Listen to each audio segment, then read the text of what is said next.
Joining us on the telephone line right now is a member of those 86 Mets. It's Jesse Orosco. Jesse, so good to have you with us. Hard to believe now it's been 30 years. Let's look at that 86 team. What in your mind made that team so special? I think the buildup of the team. Well, about 1983, we started making some of the minor leaguers started coming up, started making some trades here and there. Picked up Keith Hernandez from the Cardinals.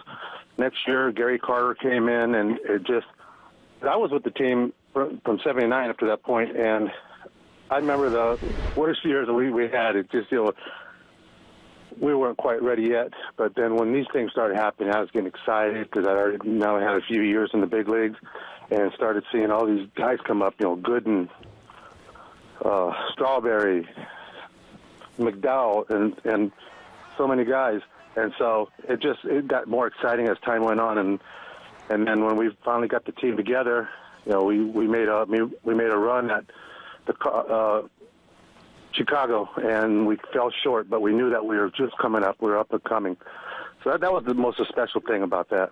Well, it was certainly one of the magical moments in the city sports history. When it comes to winning the World Series, how did it at the time and then over time change your life?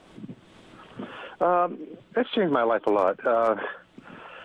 Just from a kid that just wanted to play baseball and things like that, and then you get into the professional level, major league level, and then to come up and be a part of a world championship team has changed everything.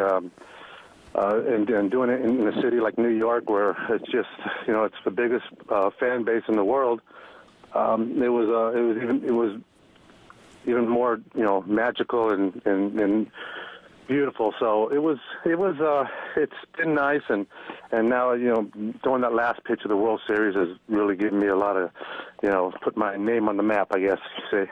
And you mentioned that last pitch. So many of us have that vision of you celebrating, tossing the glove up in the air after the final out. Question is, whatever happened to that glove? That glove, it took a while for it to come down, but it was retrieved from one of our coaches, and so I did something back then. A lot of people probably didn't know about the glove, but there was an officer that year that had been paralyzed in action.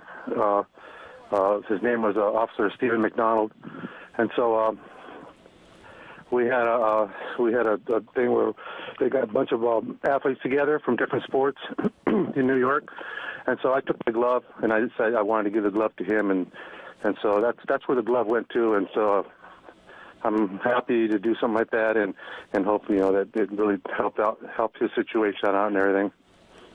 Well, that is a tremendous story, and certainly something I did not know after all these years. Jesse, looking forward to Memorial Day weekend and the celebration, and one, as I mentioned a moment ago, of the great stories in New York sports history, one of the great teams in this town's history. So good to have you with us, and congratulations again.